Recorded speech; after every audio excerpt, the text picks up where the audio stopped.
Muka semang-cek masih mantep di Grebek.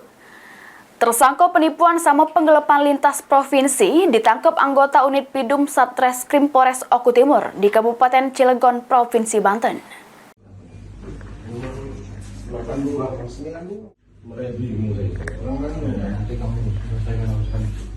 Anggota Satreskrim Polres Oku Timur ngamankan tersangka penipuan penggelapan lintas provinsi berinisial ES. Pas ditangkap, tersangka tidak melakukan perlawanan di rumah kontraannya di Kabupaten Cilegon, Provinsi Banten. ES ditangkap berdasarkan laporan korbannya Ali Suwito, PNS asal Kabupaten Ogan Kombreng, Ulu Timur. Modus kejahatan yang dilakukan tersangka dengan cara berkenalan di media sosial, kemudian nawarkan sepeda motor sama mobil dengan harga yang relatif murah ke korban. Sesudah duit ditransfer, namun kendaraan motor tak kunjung diantar, kemudian tersangka menghilang. Tersangka saudara ES melakukan penipuan secara online terhadap korban saudara Ali Suwito yang beralamat di Blitang, Oku Timur.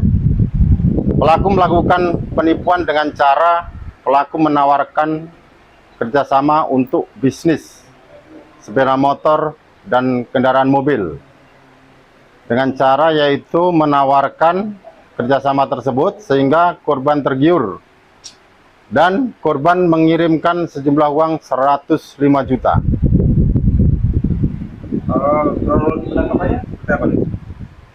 Kemudian setelah korban melakukan laporan di Polres Oku Timur di Satreskrim khususnya unit Pidum, kemudian kita melakukan profiling untuk mencari pelaku saudara ES yang beralamat di Wonogiri, Jawa Tengah.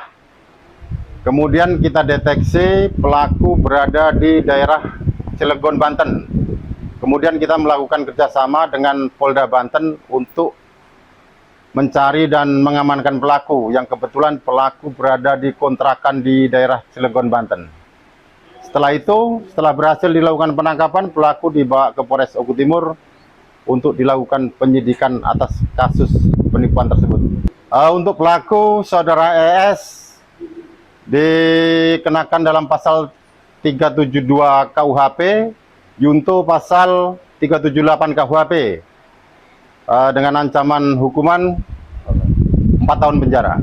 Atas perbuatannya, tersangka dijerat dengan pasal 372 junto pasal 378 dengan ancaman hukuman 4 tahun penjara. Kanit Pidum Polres Oku Timur menghimbau masyarakat supaya tidak mudah percaya dengan wong yang tidak dikenal melalui media sosial sehingga bisa menghindari penipuan. Elvan Rijafriadi, PAL TV.